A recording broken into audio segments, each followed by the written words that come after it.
তো আল্লাহ তাআলা বলেন সত্যবাদী হও। সত্যবাদী হওয়ার জন্য আল্লাহ আদেশ করেছেন, এই জন্য সত্য কথা বলা ফরজ। সত্য কথা বলা কি? যদি আপনি সত্য কথা না বলেন তাহলে কি হইল? মিথ্যা কথা হইল। মিথ্যা কথা বলা কবিরা গুনাহ। মিথ্যা কথা বলা কি? কবিরা গুনাহ। এই মিথ্যা কথাটা বললেই আপনার একটা কবিরা গুনাহ হয়ে যাবে। এখন আপনি মনে করেন না যে আপনার কবিরা গুনাহ হচ্ছে, আর কবিরা গুনাহ দ্বারা আপনার কি হবে? কবিরা গুনাহ যদি কোনো ব্যক্তি করে তার জন্য শাস্তি নির্ধারণ করা হয়েছে জাহান্নামের মধ্যে। কবিরা গুনাহ যারা করবে তাদের জন্য শাস্তি নির্ধারণ করা হয়েছে জাহান্নামে।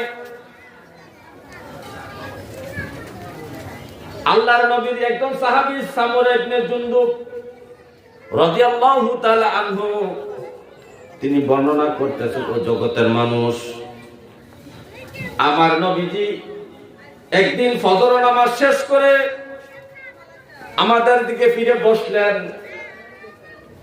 প্রায় দিন নবীজি ফজর নামাজ শেষ করে মসজিদের মুসল্লিদেরকে জিজ্ঞাসা করতেন, এই আমার সাহাবারা, তোমরা গত রাতে কেউ কোনো স্বপ্ন দেখছো কিনা বলো? তোমাদের কি অবস্থা, শারীরিক কি অবস্থা, ঘরে খাবার আছে কিনা, তোমাদের সংসারে কি অবস্থা, তোমার ছেলেটা কেমন, মেয়েটা কেমন,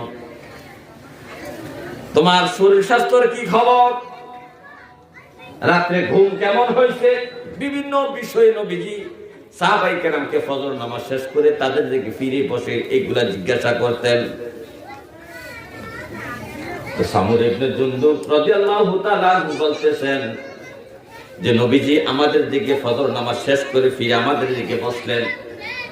বসে নবীজি জিজ্ঞাসা করে, হে আমার সাহাবারা, তোমরা গত রাতে কোনো কেউ স্বপ্ন দেখছো কিনা?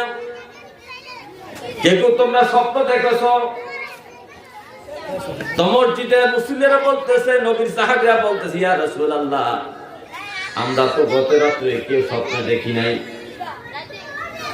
নবী প্রশ্ন করছেন, একজন আরেকজনের দিকে তাকাইতে আছে, কেউ দেখছে কিনা? সবাই এক বাক্যে জবাব দিল, আমরা স্বপ্ন গত রাতে দেখি নাই। নবীজি বললেন, তোমরা যদি দেখে না থাকো, কিন্তু আমি গত রাতে একটা স্বপ্ন দেখেছি। তোমরা যদি গত রাতে স্বপ্ন নাও দেখে থাকো, কিন্তু আমি গত রাতে একটা স্বপ্ন দেখেছি। আমি স্বপ্নে দেখতে পাইলাম ফেরেশতারা, দুইজন ফেরেশতা আমার কাছে আসলো, আমাকে ঘুম থেকে জাগ্রত করলো।